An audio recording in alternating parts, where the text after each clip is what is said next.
Salam berjumpa kembali teman-teman sekalian, Bapak Ibu Saudara-saudariku yang terkasih. Pada kesempatan ini saya mengajak kita kembali lagi untuk mempersiapkan sedikit waktu kita mendengarkan kembali sabda Tuhan yang kita ambil dari Penginjil Matius bab 7 ayat 15 sampai 20. Hal pengajaran yang sesat. Waspadalah terhadap nabi-nabi palsu yang datang kepadamu dengan menyamar seperti domba, tetapi sesungguhnya mereka adalah serigala yang buas. Dari buahnya lah kamu akan mengenal mereka. Dapatkah orang memetik buah anggur dari semak duri atau buah arah dari rumput duri? Demikianlah setiap pohon yang baik menghasilkan buah yang baik, sedang pohon yang tidak baik menghasilkan buah yang tidak baik.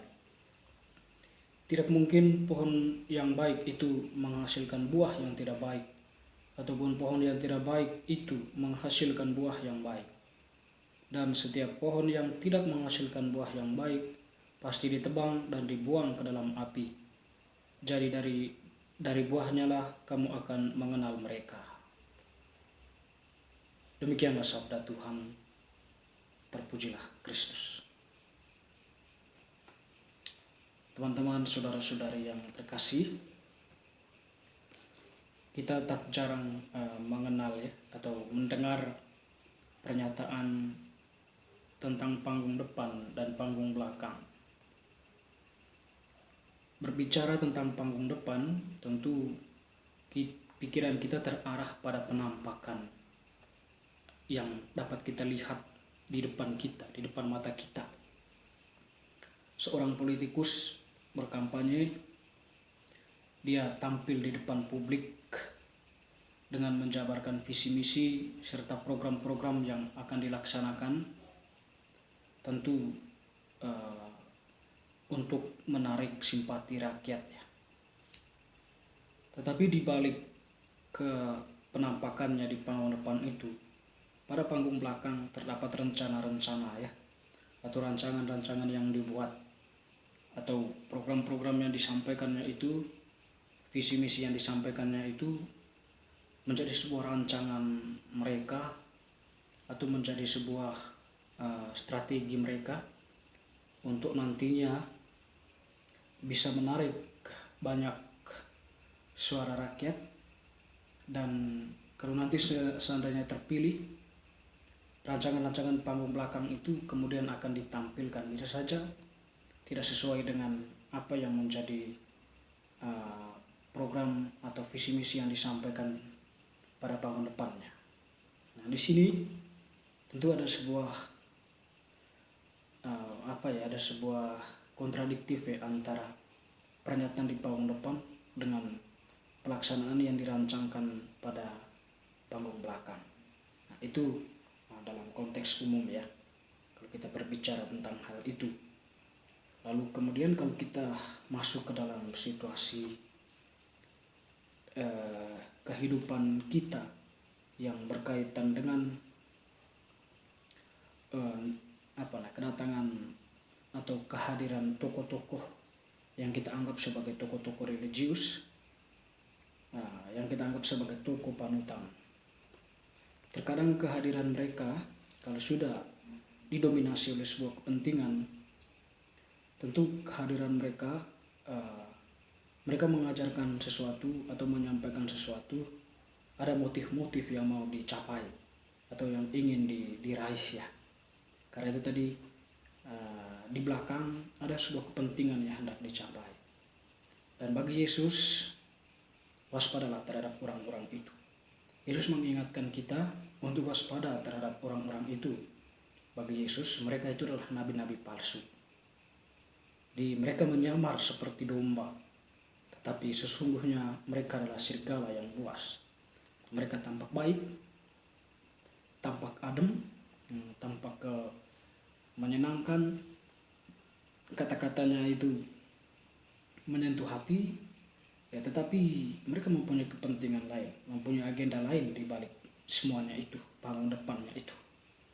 Jadi bagi Yesus ya berhati-hatilah terhadap orang-orang seperti itu ya. Lalu kemudian Yesus menjabarkan banyak hal ya. Dia mengatakan bahwa buah yang baik tidak mungkin menghasilkan buah yang tidak baik, atau buah yang tidak baik tidak mungkin menghasilkan buah yang baik. Tapi dalam logika lurusnya, buah yang baik ya menghasilkan buah yang baik, buah yang tidak baik menghasilkan buah yang tidak baik. Ya kalau dikaitkan dengan kehadiran orang-orang itu tadi, atau nabi-nabi yang dikatakan oleh Yesus ya, tentu kalau mereka sebagai nabi yang mengajarkan kebaikan, tetapi di balik itu mereka mempunyai motivasi tertentu, tentu akan menghasilkan buah yang tidak baik, atau goalnya itu ya kehidupan orang itu menjadi kacau balau, atau orang itu menganggap segala sesuatu ya, misalnya najis, misalnya menganggap yang lain itu sebagai kafir, atau menganggap yang lain itu tidak boleh dilakukan sebab kita akan tercemar oleh apa yang mereka punya gitu ya. Artinya bahwa mengajarkan sesuatu yang melanggar nilai-nilai kemanusiaan ya. Itulah buahnya tindakan-tindakan para pendengarnya ya, atau tindakan-tindakan dari orang-orang yang menjunjung mereka ya, itu yang menghormati mereka.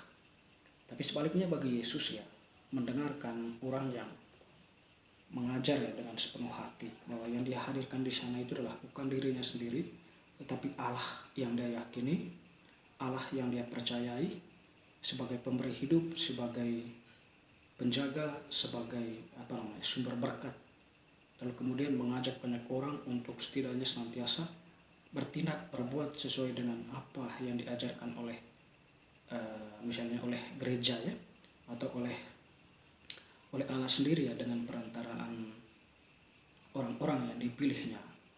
Itu di sini ya, orang yang mengedepankan Allah dalam setiap ajarannya itu, ajaran agamanya, tentu tujuannya itu baik, membangun kehidupan bersama yang lebih baik, lalu kemudian ya memberikan landasan moral yang baik ya kepada para pendengarnya, yang tentu moral dalam hal ini ya moral yang berpegang pada apa yang menjadi kehendak Allah, bukan orang-orang yang mewartakan dirinya sendiri.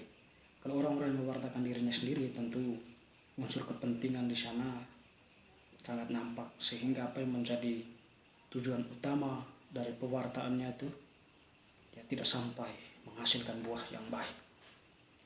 Jadi teman-teman, Yesus kemudian menyimpulkan ya, atau jadi dari buahnya lah kamu akan mengenal mereka. Artinya ya tindakan mereka atau sikap mereka, perbuatan mereka yang senantiasa tidak sesuai dengan perkataan mereka ya, disitulah kita mengenal ternyata mereka itu adalah nabi-nabi palsu. Oleh karena itu kita diajak untuk sekiranya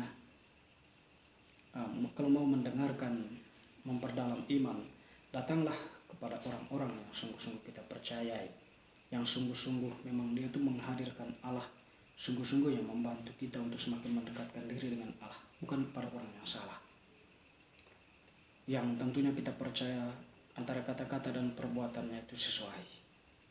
Dan teman-teman, saudara-saudari, kalau kita kembali dalam diri kita sebagai orang yang telah dibaptis, tentu poin ini sangatlah penting untuk kita, dimana ya gereja senantiasa mengajarkan kita tentang kebaikan.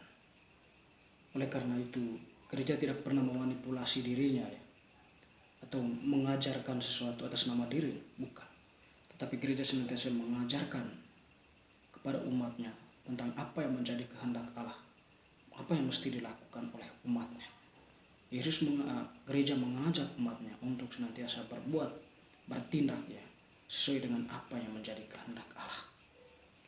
Jadi di sini memang kita sebagai manusia yang mampu berpikir, mempunyai kehendak dan logika berpikir, ya bisa saja memutarbalikkan hal-hal yang diajarkan oleh gereja itu ya, mengatasnamakan diri sendiri. Tapi Tuhan sendiri tadi mengatakan sebaiknya tidak boleh melakukan itu. Waspadalah terhadap nabi-nabi palsu. Bapak Ibu saudara-saudari, bacaan hari ini mengajak kita untuk sekiranya kita senantiasa berpegang teguh pada ajaran gereja, mendengarkan serta menghayatinya. Sebab apa yang diajarkan oleh gereja itu adalah ajaran dari Tuhan sendiri, Tuhan Yesus sendiri kepada kita. Yang diharapkan oleh Tuhan adalah kita dalam kehidupan nyata ini sungguh-sungguh hadir sebagai pembawa kebenaran, duta kebenaran. Semoga bacaan hari ini semakin meneguhkan iman kita.